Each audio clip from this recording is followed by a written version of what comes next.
everyone, and welcome back to another episode of Breaking Character. My name is Jordan-Paige. I'm the show creator and host, and I apologize for being in a slightly different location. I'll show you exactly why. My cat is sleeping on my chair where I normally film, and I don't have the heart to move her. But hey, this show is all about being open and honest, so that's what we're working with. If you like what you see here today, please consider pressing the subscribe button and pressing the notification bell so you can be notified when we post, and you can follow us on Instagram at Breaking Character Show. This week, I am so thrilled to have my amazingly talented housemate, ASHLYN Stallings, on the show. Born into a family of actors and extensively trained, ASHLYN was raised with a passion for the dramatic arts. She has made her mark across musical theater in New York and Atlanta, as well as brought countless roles to life on film and network TV. She recently co-starred on AMC's The Walking Dead, BET's The Quad, appeared in the indie feature Breaking Glass, and has honed her craft as the lead in various unique short films. ASHLYN also recently booked a role in a pilot that is technically not on her bio, but we talked about it this morning. ASHLYN is also an accomplished dancer and a stage actress, with credits such as Shelly and Annie in Evil Dead the Musical, Red Riding Hood in Into the Woods, swing roles in touring musicals, and a number of variety shows. ASHLYN has trained at the prestigious New York Conservatory for Dramatic Arts, as well as extensively in Meisner, dance, stage combat, and stunts. While not in the spotlight, ASHLYN is also photographer and screenwriter. She looks at life as an adventure, strives to make a difference with her art, and also bakes really good vegan oatmeal cookies. Like, really good. So without further ado, let's head to Zoom. All right, everyone, here we are with the amazing ASHLYN Stallings, who I am so lucky to get to call my housemate, but we're actually in different locations at the moment. So how are you doing, ASHLYN? What's up? I'm good.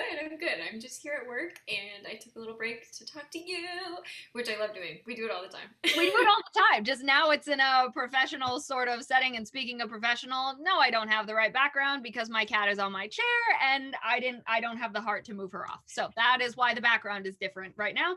But yeah, so I'm super excited to get to talk to you and super excited to have you on the show because, I mean, I get to see firsthand all of the awesome things you get to do and all of the auditions that you have that come in. And so I'm glad to sit down and be able to have this as a part of the show. So yes, so I'm glad. So we are going to start off with a game of 2 truths and a lie. So you're going to tell me 2 truths and 1 lie, and I'm going to attempt to guess which one is the lie. So whenever you're ready. Okay, this was hard because you know me really well, so I was trying to think outside the box. Okay, I've been skydiving 3 times. When I was like 4-ish, I shaved part of my head, which was not a good look, and my belly button is so deep you can't see the back of it. Okay, yeah, you did make this hard for me. You did make this really hard for me. Also, while you're thinking, I have a photo reference of the hair. This is the doll from oh my the Barbie from Rugrats. I don't know if I was like aiming to look like her or but it happened. Yeah. Okay. I am gonna guess that the first one is the lie because I thought you said recently that you've been skydiving twice. I have been 3 times. Dang it. I remembered wrong. Okay, which one's the lie? I shaved part of my head when I was 4. Wow, and you really had me going there with even the photo reference, you know? See, look, actor. Just actor. The actor coming out. At least I remembered that we had talked about you skydiving. That's true. I do remember that conversation. I didn't even remember that, so I thought I'd pick something we never talked about. And again, I could have just made that up in my head, and who knows? So you've been around performing basically all of your life. Do you remember a specific moment that inspired you or made you want to be a part of it? I don't know like what the actual like, I want to do this moment was, but my parents are both in the industry. So my dad's a stand-up comedian and actor, and then my mom was a dancer, and she did like every commercial that's ever existed, and now she owns a nonprofit arts organization, and so it's just creative all the time. And I'm super shy, and like I was like, I will never perform in front of people. I was like, if someone looks at me, I'm gonna run away. Like that's how shy I was. So I performed all the time in private. I would perform for all my stuffed animals, my Barbies, and then I would like do all the shows they did just in like the back of the house. It was like 3-year-old me like doing all the choreography. And then my mom taught at my Montessori school. She did like the after school program. and they were doing You're a Good Man, Charlie Brown. And I was like watching, and I was like, cool, cool. Can I be in it? But I don't want to say anything. And she was like, sure, yeah. So she made me Woodstock, who doesn't talk. And then as the rehearsal started, I was like, can I have one line? And she was like, yeah. So I still remember my line to this day. It was actually Snoopy's line, but she stole it from Snoopy, so I could say it. And then I just haven't stopped since. That's so cute. I love the can I have one line? Yeah. Just, And I think eventually I asked for three, but I don't know if I got three. I know I had one, and it's a good one. what is, now I'm curious, what's the line? Okay, it is. Remember, it was Snoopy's originally, so if you know the show. Yesterday, I was a bird. Today, I'm a bird. Tomorrow, I'll probably still be a bird. There's just so little hope of advancement. Oh, that's a cute line. Oh, I love that. So another medium I know that you work in is photography. And I love because you do photo shoots around here and I get to be like, oh look, so it's great. Can you tell us a little bit about how you became interested in photography? Yeah, when I was about 11 or so, there was, I don't know if it was a club or a class or something at my school, and I did that. My dad gave me his film camera, and I was like, oh my gosh, this is so cool, thank you so much. And it actually belonged to my grandma, so she had passed it on to him, and then he passed it on to me. Um, I don't know. I had no idea what I was doing, so the fact that any of them turned out semi decent was like really cool. And then I kind of took a break. I did some stuff like digitally and kind of focused on that, but stepped away from film. And then um, I used to live in New York, and the girl that took over my room when I moved back here, she works for Lomography, which is a wonderful company, and all their stuff is so cool. And I was so impressed and in awe of all of her work. And then all of my like friend group in New York everyone was like analog crazy. And then I was like, this is so cool. Like I want to get back into film. So at the beginning of quarantine last year, I got a new camera. I mean, it's old, but it's new to me. A new old camera. Yeah, exactly. Oh. And I just like dove in. I have been playing around and like learning things. And my favorite thing about like I don't want to shoot digital like ever again. I'm like bye, so get out of here. But my favorite thing about film is the imperfections. Like you never really know what's going to happen, and they're so captivating to me. It's like that's that moment forever. Like there's no adjusting. Like it is that. Yeah. Cool. That's awesome. That's really cool. I love that the camera was passed down, and that's really awesome. I have never shot film, so maybe one day I'll have to steal your camera and take a few shots of you or something and just be like, how does this work? I don't know. I'm happy to teach. Yes, please, because I only know digital. So wild card question that has nothing to do with anything. If you could revisit 1 year from your childhood, what would it be and why? This is a good question. Okay, I will preface this with any story I ever tell about my childhood, I was either 7, 11, or 16. Like, there's no. So, like, I can say an age and it might be really wrong, but we're gonna go with it. It happened. I feel like the 7, of course, what I'm saying, the 7 range is a really good year. I feel like I was like really powerful. I like knew who I was, like super confident. I really like to run around and do stuff and like be very active. I'm like always tired now. I'm a grown up doing grown up things. I don't know. I think I was just exploring so many things, and I had so many like questions, and it was just like a very fun, creative time, but also like learning, oh, armpits smell? Like what's going on? So I don't know. It felt like a very discovering time, and I really liked learning and discovering things. So that's solid. I mean, yeah, I love armpits smell. Like you're also like, what is the meaning of life, and why do toes look like that? And you're like, what?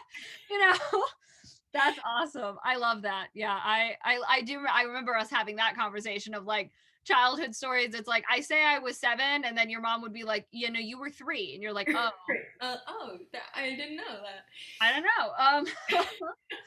All right, well, now it is time for our game called Memory Association. And the way Memory Association works is I have a random word generator pulled up here on my phone, and it's going to generate a random word. And once it gets to a good one, I'm going to say it out loud, and we're both going to say the first memory that we're willing to share when we hear that word. Okay. So, all right, so our word is mile. Okay, I have one. Okay, go. Okay, I went to a Montessori school, and every year, like one of the fundraisers we did was the Montessori Mile. I don't run. I don't like it. It's not fun for me. And the school, like where it was, the mile was like the first half you go straight up the hill, and then the second one you like run back down the hill. And the Montessori Mile was always really fun because you got to like hang out with your friends, do all that stuff. But there was this group of boys.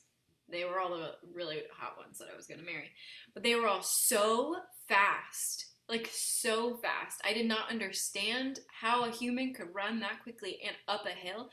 And there were really fast girls as well. I only take note because I was like, we're getting married, so I need to know that you're fast so you can, I don't know, like catch dinner for us. I don't know what my thought process was. Dinner for us. I have no idea, but some primal thing in me was like, it's the 1850s. Hunting is happening. Right? But yeah, and I just remember they would all be at the front and they were like hunkered down, and we were all like 7. And I was just always so impressed. And then I'd be like toddling at the end of the thing, like walking with my friends, like, hey everyone, how's it going? Yeah, it's good. Oh, we'll run for a few steps. Okay, bye. But anyways, I'm not married to any of them, so it didn't work. They just weren't fast enough. They just, nope. I wasn't fast enough to catch them. Just ran. I also thought of the mile at school. Ours was not fun though, not like that. And I remember specifically this one for elementary school, we had it, and you had like a partner, and so like one would run it first, and then the other one, they had like 5 laps around this field equaled the mile essentially.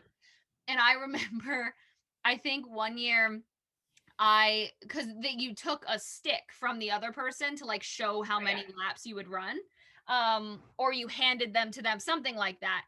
And I think I was either so tempted to hand 2 at one time just to be like, because I also hate running. I'm terrible at it. Now I know I'm asthmatic. Like, no wonder why I hated it. I couldn't breathe.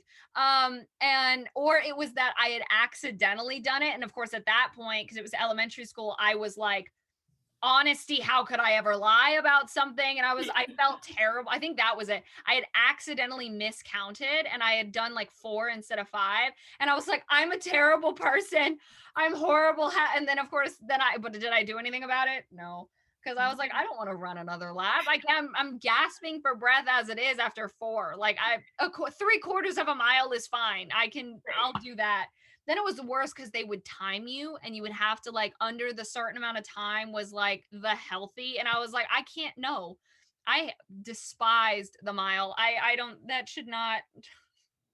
But then of course, yeah, there are those ones that they're so fast, and you're like, how do you have that energy? Like, I don't know. I have energy for other stuff, not for that. I have energy for napping. Like that's not running. Why would I do that? All right, so I have to ask, are there any dream roles you'd like to play, whether these are theatrical roles that you would like to play, or if there was a remake or a film or a TV show that you'd want to do, or if it's just a type of character that you would like to play? I mean yes, all of them. That's what's so hard. Like I want to be everyone all the time. No, I really enjoy, like I'm so drawn to like dystopian, like end of the world, fight for your life type films. I don't know what it is about them. I think I really like the blue tones they tend to have. I think they look good in blue tones. It's where I feel most confident. No, but there's something about like that dirty, gritty, like that I really enjoy. It's my Well, then, I mean, you had my that thing on Walking Dead, so there you go. You got that. I did. I was, of course, the part that I was like towards the beginning of, not to give anything away, but it's been out for a while. Towards the beginning of everything going south, so like I didn't have to have dirt on me or anything. I was like, man, what a Dang bummer. it! I was ready to be like covered in like Throw me in sweat, the mud, grime. like, And they were walk like, around in oh dirt. no. Makeup took like 2 minutes. They were like, yeah, you look great. I was like, don't you want to throw dirt on me? Please. You're like, what? Yeah, no, I love dystopian. We should just write one. We should just do it. Okay. I mean, there's plenty of woods around. Let's just do Literally. it. Might as Sold. I'm well. sold. Sign me up. So could you give some advice to those that are watching? This could be career advice, life advice, whatever type of advice you'd like to give. Okay, so like as far as career goes, I say my big thing is like prep it, perform it, and let it go. Like especially with auditions, because like there's so many times you're not gonna know anything, you're not gonna hear back. So like you're not gonna know unless you get the job. You're not gonna know, and sometimes they'll cast things way in advance, or you won't get that, but that same casting director will cast you in something else. So it just puts so much extra stress on me, you, whoever, to be like, okay, am I gonna hear? Am I gonna let me check my email? And of course I do that still, you know. How can you not? But that's so much pressure. So I always say prepare yourself to the best of your ability, stay present in the moment, connected to the character, to yourself, and then when you walk out of the room, just let it go. You know, you had your opportunity for the day to perform, and like that's what we love to do. So like use that as that is your performance. It's not an audition, it's your time to perform. And then above all else, just in general in life, just like be yourself, love yourself. You know, your body, your mind, your soul, they're exactly perfect the way that they are, and they work so hard for us. Our bodies do so much. So just like treat them with respect and empathy and love thyself. I love that. And I love both of those. And especially about the, I had the same thing when it was taking classes. It was audition and forget. Yeah. But I love what you said about that's the time to perform. I had never thought of it that way, which is a really, really cool way to look at things and totally true. Yeah. You're given that piece and you're like, I can be this character. This is my time to perform. And then it's almost like an extended run if you get to do it again, like you get to do it for longer. And the other thing too, which is a hard mindset because casting is on the other side of a table, and for whatever reason, that puts them on such a high pedestal. But they want us to be good. Like they want to find the person that does well.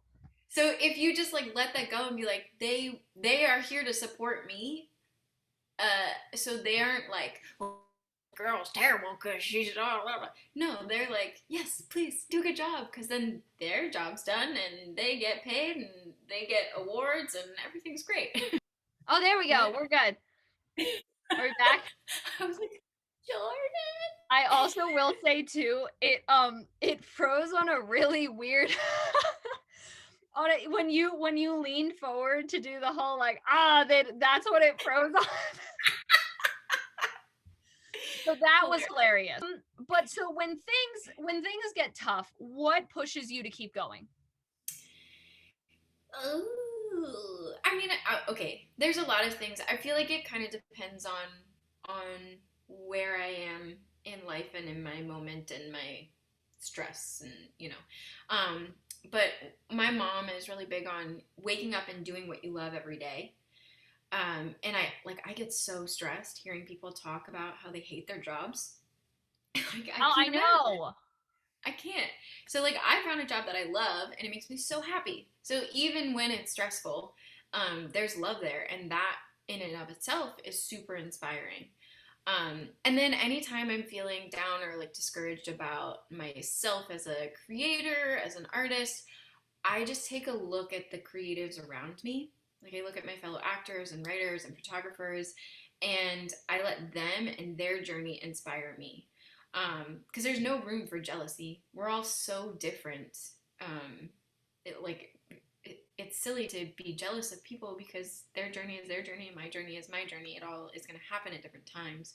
So for me, there's no room for jealousy, only room for inspiration.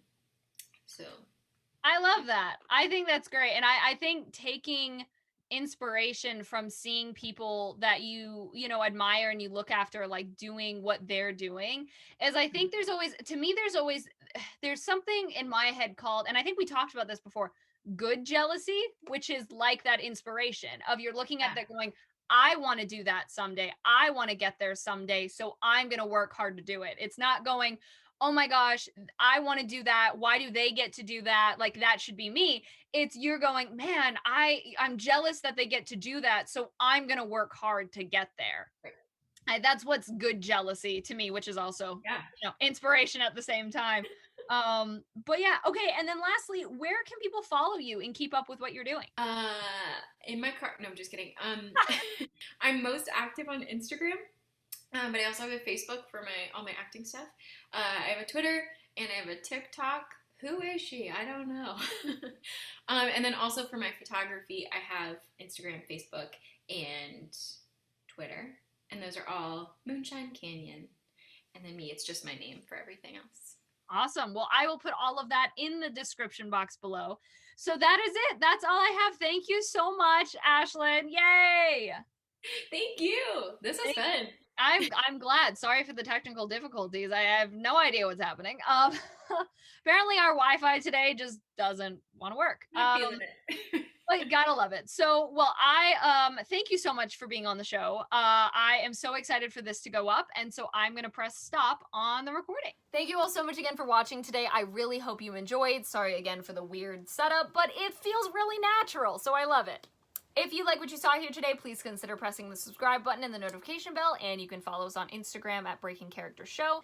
If you yourself are a creative and you're interested in being a guest on Breaking Character, you can check out the description box below where there is a link on how to submit yourself, and you can also find all of ASHLYN and I's social media down there as well. Next week, I'm really excited to have one of my high school friends on the show. Her name is Hannah Love, and she is a recent college graduate. She's an incredible actor, and I'm so thrilled to have her on the show. Thank you all so much again for watching, and we will see you next Tuesday.